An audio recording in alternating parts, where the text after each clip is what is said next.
Je vais te dire quelque chose. N'aie pas peur de l'adversité.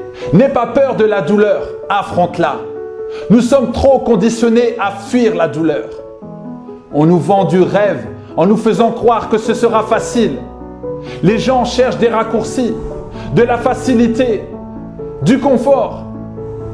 Remarque autour de nous, on te vend du confort. Tu peux en un seul clic avoir un produit livré sans te déplacer.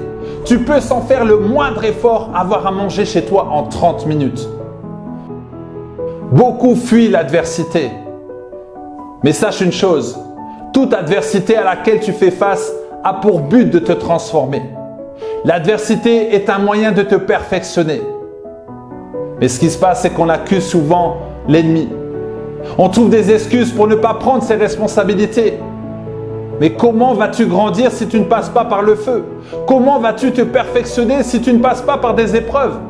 Si tu n'avais pas eu de difficultés dans ta vie, tu ne saurais pas que tu es courageux. C'est grâce à ces épreuves que tu sais que tu es persévérant. C'est grâce à cette souffrance que tu sais que tu es tenace. C'est lorsque tu es au fond du trou que tu te découvres. Tu découvres qui tu es. Tu commences à te connaître davantage.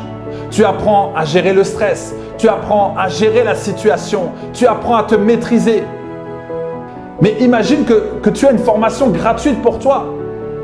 L'école de la vie. On appelle ça l'école de la vie. Et ça a été pour moi la meilleure école.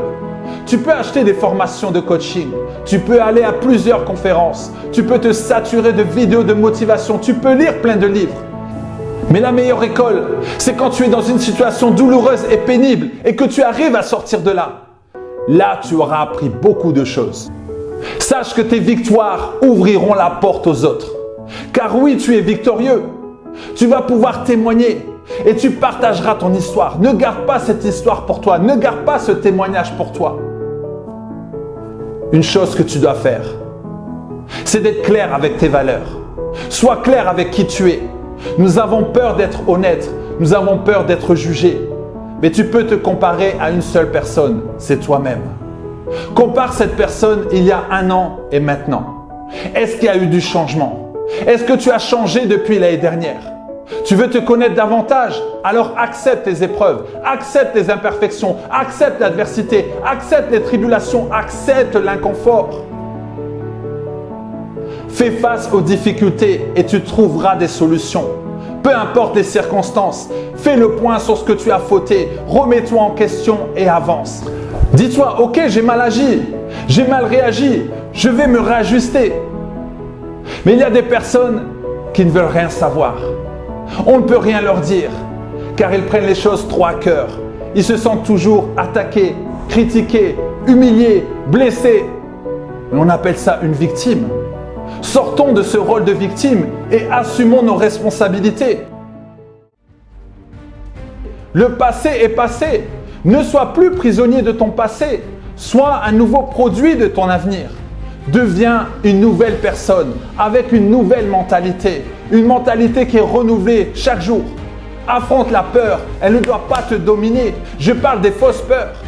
Peur de parler en public, peur de passer à l'action, peur de s'engager, peur de l'inconnu. Mais vas-y, fonce, fonce, fonce, fonce, fonce. Affronte cette peur. Ce sera une libération pour toi. Ce sera une délivrance pour toi.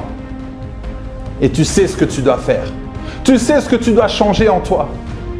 J'entends souvent, je sais, je dois le faire. Mais alors pourquoi tu ne le fais pas? Pourquoi tu ne le fais pas? Mes clients qui ont réussi à affronter leur peur ne sont plus les mêmes. Ils avancent, ils prennent de la hauteur, leurs vies sont transformées, crois-moi, ils ne regrettent pas. Alors veux-tu faire partie de ces champions qui inspirent et qui impactent des vies? Je te dis à bientôt, fais ton maximum.